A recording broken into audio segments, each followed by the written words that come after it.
I can't tell you also how many times on every new patient I ask, are you sexually active? That's one of the categories, right? You go down the plethora of questions that you're asking that have to do with pelvic health.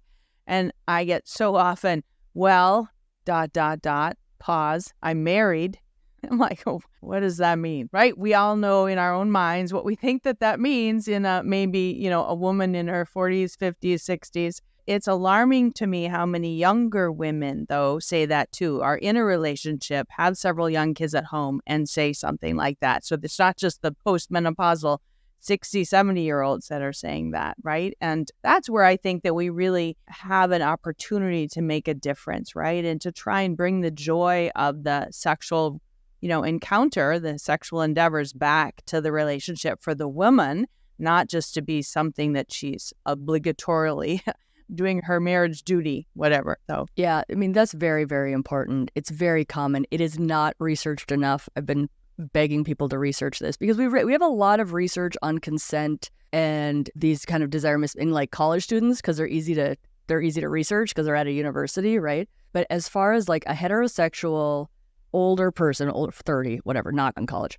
the obligatory sex, duty sex, pity sex, whatever you want to call it, a woman cannot say hell yeah to sex if she can't say no.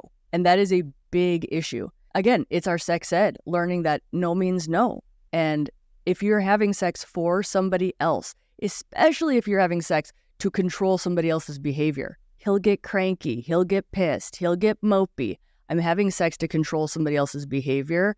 Sex isn't awesome for you. It is not about you. You can never get to a hell yes if you're performing an act for those other things.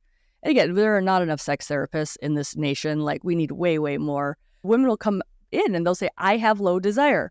And we say, great, we've got some FDA-approved medications for hypoactive sexual desire disorder, right? But if there is other reasons that they have low desire, because sex is not about them, their pleasure is not considered equal. Orgasms are not considered equal. Orgasm gap, many people, again, haven't heard of that, but the heterosexual relationship is the widest orgasm gap. Heterosexual male has an orgasm about 97, 98% of the time when he has penetrative intercourse with a female. She has an orgasm, and an orgasm is a marker of pleasure, right? We can argue if that's the proper marker of pleasure, but they're using that as a marker of pleasure. She has an orgasm about 60% of the time. That's in a committed relationship. Way worse with hookup sex college campuses, 30% or less. So we are largely biased in who gets to have the pleasure in these scenarios. And if somebody's having less pleasure, you're going to desire it less. That's just dopamine.